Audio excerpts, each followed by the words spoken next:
SK TV আর আমি হলাম পূজা। বন্ধুরা, তোমাদের কাছ থেকে আমার খুব রিকোয়েস্ট আসছিল পার্মানেন্টলি লিপ পিঙ্ক করার জন্য কিছু একটা সলিউশন দেওয়ার।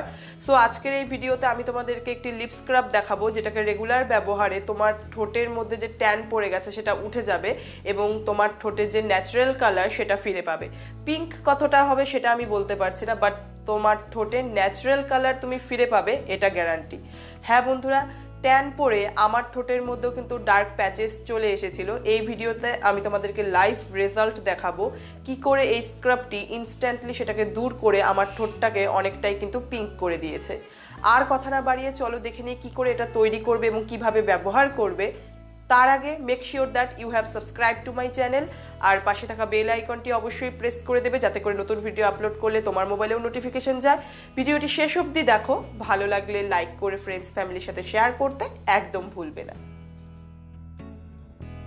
সো আমাদের প্রয়োজন হবে হাফ চামচ লবণ আর 1 চামচ পরিমাণ গ্লিসারিন। এবারে এই দুটো উপাদানকে ভালো করে মিশিয়ে 5 মিনিটের জন্য এভাবে রেখে দেব।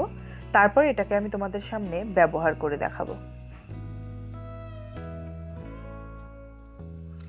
বন্ধুরা, আমাদের লিপ স্ক্রাবটি কিন্তু তৈরি হয়ে গেছে এবং এরপর এটা দিয়ে আমরা আমাদের ঠোঁটটাকে স্ক্রাব করে নেব।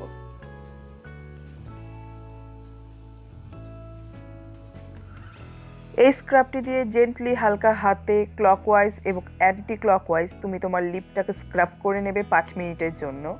আমি এর মধ্যে অ্যাড করেছি লবণ জেন্টলি আমাদের ঠোঁটটাকে স্ক্রাবিং করবে, আর গ্লিসারিন ঠোঁটের আর্দ্রতাকে বজায় রাখবে। খুব জেন্টলি তুমি পুরো প্রসিডিউরটা পালন করবে। তারপর একটা টিস্যু পেপার দিয়ে ভালো করে তোমার ঠোঁটটাকে মুছে নেবে এবং মুছে নেওয়ার পর তুমি ইনস্ট্যান্টলি বুঝতে পারবে তোমার ঠোঁটের মধ্যে আগের থেকে অনেকটাই পরিবর্তন চলে এসেছে। আমি তোমাদেরকে লাইভ রেজাল্ট এখানে দেখালাম। সো বন্ধুরা, অবশ্যই তোমরা এই লিপ স্ক্রাবটিকে ট্রাই করবে। এটা কিন্তু ইনস্ট্যান্ট রেজাল্ট দেয় এবং পার্মানেন্ট রেজাল্ট পেতে চাইলে অন্তত 15 দিন অপেক্ষা করতে হবে। তাই 15 দিন কন্টিনিউ এটাকে ব্যবহার করো এবং কীরকম রেজাল্ট পেলে ফিরে এসে কমেন্ট করে জানাতে কিন্তু একদম ভুলবে না।